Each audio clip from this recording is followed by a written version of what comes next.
नमस्कार साथियों, फाइनली आपका पेपर अपलोड हो चुका है। रीट 2024 का लेवल 1 का पेपर अपलोड हो चुका है। बोर्ड ने अपनी वेबसाइट पर पेपर अपलोड कर दिया है। आज आपके लिए मैं पर्यावरण अध्ययन के लगभग 30 प्रश्नों की यहाँ पे सटीक आंसर के लाया हूँ साथियों। सबसे पहले आप मिलान करके अपने पर्यावरण के 30 क्वेश्चनों की आप जांच कर सकते हैं। बिना कुछ देरी के हम शुरुआत करते हैं हमारे वीडियो की।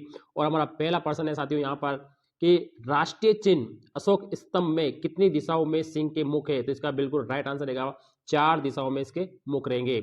अगला हमारा दूसरा सवाल है साथियों यहाँ पर जंगली मुर्गे। यहाँ पर अगला सवाल है हमारा साथियों यहाँ पर जंगली मुर्गे कौन से वन्य जीव अभ्यारण्य के प्रमुख जंगली जीव है? इसका राइट आंसर रहेगा आपका माउंट आबू सिरोही। बिल्कुल सही जवाब रहेगा। पांडुपोल का मेला कहां पर लगता है? तो इसका राइट आंसर रहेगा साथियों अलवर। बिल्कुल सही जवाब आपका यहाँ पर रहने वाला है। आज मैं आपके 30 प्रश्नों की बिल्कुल सटीक आंसर के लिए आया हूं, मिलान कर सकते हैं आप यहाँ पे। अगला हमारा प्रश्न है निम्नलिखित में से कौन सी सामग्री पर्वतारोही के द्वारा ले जाना सबसे महत्वपूर्ण है? तो इसका राइट आएगा ऑक्सीजन किट। बिल्कुल सही जवाब यहाँ पर आपका रहने वाला है। अगला हमारा सवाल है आपको यहाँ पर एक संकेत है और ये संकेत है आगे आपका सकरा रास्ता है। आगे सकरा रास्ता है। बिल्कुल सही जवाब बी ऑप्शन आपका बिल्कुल सही जवाब यहाँ पर रहेगा। अगला हमारा सवाल है यहाँ पर विटामिन डी की कमी से कौन सा रोग होता है? तो इसका बिल्कुल राइट है रिक्टस रोग होता है। डी ऑप्शन आपका इसमें बिल्कुल सही जवाब आपका रहने वाला है। अगला हमारा सवाल है भारत में पटसन जूट की खेती कौन सी ऋतु में बोई जाती है? तो इसका राइट है वर्षा ऋतु। बिल्कुल सही जवाब आपका रहने वाला है। अगला हमारा सवाल है यहाँ पर साथियों 121 नंबर हमारा सवाल है 21 नहीं साथियों सवाल है 21 जुलाई 1969 को नील आर्मस्ट्रांग के बाद में चंद्रमा पर पहला कदम रखने वाला कौन था? तो इसका बिल्कुल राइट आंसर रहेगा एडविन एल्ड्रिन। बिल्कुल सही जवाब आपका यहां पर रहेगा।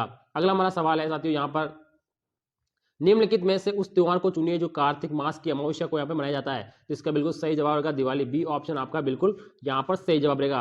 अगला हमारा प्रश्न है कृत्रिम पर्यावरण निर्मित करने के तीसरे उपसंकुल को प्रौद्योगिकी पारिस्थितिकी तंत्र नाम किसने दिया? तो इसका बिल्कुल सही जवाब रहेगा टेंसल है। आपका बी ऑप्शन इसमें बिल्कुल यहाँ पर सही जवाब रहेगा। आपके लिए मैं सटीक आंसर के लाया हूँ साथियों।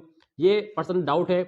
देखो साथियों मोटर व्हीकल एक्ट के सेक्शन 112 से 183 के बीच में कौन सी गतिविधि एक दंड का प्रावधान है? तो इसका बिल्कुल राइट आंसर रहेगा साथियों गंभीर दुर्घटना और तेज ड्राइविंग। बिल्कुल ए ऑप्शन आपका इसका बिल्कुल सही जवाब रहेगा साथियों। अगला हमारा सवाल है यहाँ पे हमारे सौर मंडल का सबसे बड़ा ग्रह कौन सा है? तो ये बृहस्पति है। बिल्कुल सही जवाब रहेगा। अगला है आपकी माताजी के भाई की मां से आपका क्या रिश्ता है? तो नानी का ऑप्शन रहेगा आपका बी ऑप्शन इसमें बिल्कुल सही जवाब रहने वाला है साथियों। अगला सवाल है साथियों यहाँ पे निम्नलिखित में से कौन सा उपकरण दृष्टिबाधित छात्रों के लिए आईसीटी का में सबसे अच्छा उपयोग है? तो इसका बिल्कुल जवाब रहेगा text to speech. A option आपका इसमें बिल्कुल सही जवाब रहने वाला है। अगले सवाल की तरफ चलते हैं साथियों। अगला सवाल है हमारा किस रसायन शास्त्री का दर्शन शून्यवाद के नाम से प्रसिद्ध हुआ? तो इसका बिल्कुल रहेगा नागार्जुन। बिल्कुल सही जवाब यहाँ पर रहने वाला है।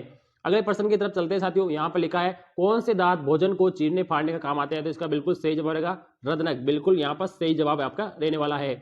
अगला हमारा प्रश्न है साथियों कुओं झीलों और नहरों के जल को स्रोत तक पहुंचाने का कौन सा प्रारंभिक स्रोत नहीं है? तो ड्रिपिंग तंत्र। बिल्कुल सही है। ड्रिपिंग आपकी नई तकनीक यहाँ पर मानी जाती है।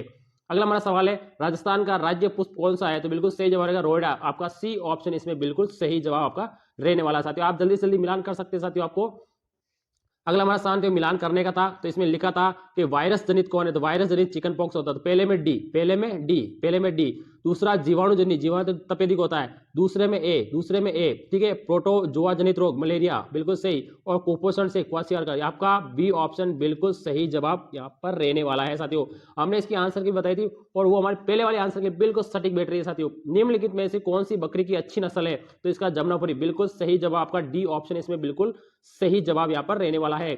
अगले हमारे प्रश्न की तरफ चलते हैं। अगला प्रश्न है कौन सा उद्देश्य पाठ्य सहगामी क्रियाओं के आयोजन का नहीं है? नहीं पूछा है साथियों। तो इसका बिल्कुल डी ऑप्शन रहेगा शैक्षिक कार्यक्रम और शिक्षण विधियों को कसौटी पर कसना। ये वाला गलत रहेगा। बाकी तीनों ऑप्शन आपके बिल्कुल यहाँ पर सही रहने वाले हैं।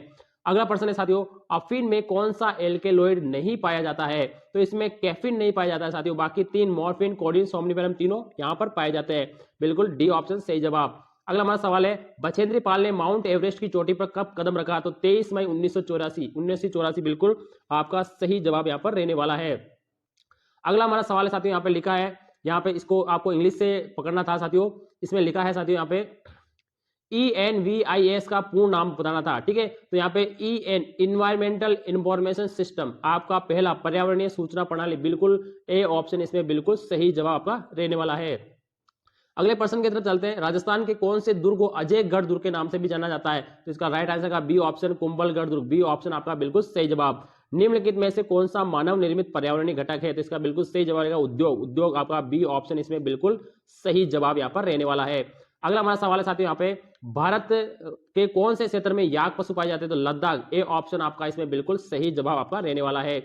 अगला सवाल है, अगला है, कौन सी शिक्षण सामग्री का उपयोग है छात्रों की भाषिक संबंधी त्रुटि का सुधार करने में किया जाता है? इसका बिल्कुल राइट होगा फोनोग्राफ। बिल्कुल सी ऑप्शन इसमें बिल्कुल सटीक रहेगा, कोई डाउटफुल नहीं है साथियों, बिल्कुल राइट आंसर। अंतरराष्ट्रीय मानकों के अनुसार अस्पताल में कितने डेसिबल ध्वनि की सहनशीलता होती है? तो बिल्कुल सही जवाब 65 dB। बिल्कुल आपका सही जवाब इसमें रहने वाला है। अगला सवाल है, ये भारत की सबसे गहरी और सबसे बड़ी बावड़ियों में से वो है आपकी आवानेरी की चांद बावड़ी। बी ऑप्शन आपका इसमें बिल्कुल सही जवाब यहाँ पर रहने वाला है। साथियों यहाँ पर ये थे आपके पर्यावरण अध्ययन के लगभग 30 में से 30 की सटीक आंसर की मैंने बताई है। सबसे पहले आप मिलान कर सकते हैं साथियों, हमारी पुरानी जो कुंजी है बिल्कुल मेल खा रही है साथियों। पूरे 30 में से 30 की आंसर की सटीक आंसर आप मिलान कर लीजिए। थैंक यू, धन्यवाद साथियों।